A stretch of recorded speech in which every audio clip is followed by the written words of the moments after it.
10ஆம் வகுப்பு தமிழ் பாட புத்தகத்தில் முன்னாள் முதலமைச்சர் கருணாநிதி மறைந்த தேதி தவறாக அச்சடிக்கப்பட்டுள்ள நிலையில் அதில் திருத்தம் மேற்கொள்ளுமாறு பள்ளிக்கல்வித்துறைக்கு மாநில கல்வியியல் ஆராய்ச்சி மற்றும் பயிற்சி நிறுவனம் கடிதம் எழுதியுள்ளது.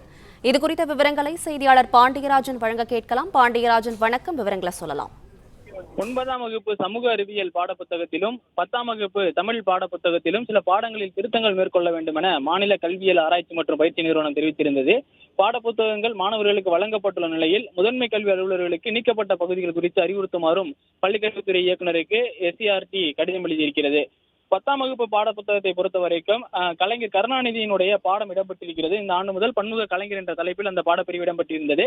கருணாநிதியினுடைய அந்த மறைவு தினம் ஜூலை 7 என தவறாக குறிப்பிடப்பட்டிருந்தது. அதனை நீக்கிவிட்டு மாணவர்களிடம் ஆகஸ்ட் 7 என தெரிவிக்குமாறும் இதனை பள்ளிக்கல்வித்துறை இயக்குநருக்கு கடிதத்தின் மூலமாக தெளிவுபடுத்தியிருக்கிறது. அந்த பாடத்தில் இருக்கக்கூடிய தவறான பகுதியை நீக்கிவிட்டு மாவட்ட முதன்மை கல்வி அலுவலர் மூலமாக சரியான அந்த பகுதியை வழங்க வேண்டும் என்கின்ற அறிவுறுத்தலையும் SCRT தற்போது பள்ளிக்கல்வித்துறை இயக்குநருக்கு கடிதத்தின் மூலம் அறிவுறுத்தி இருக்கிறது.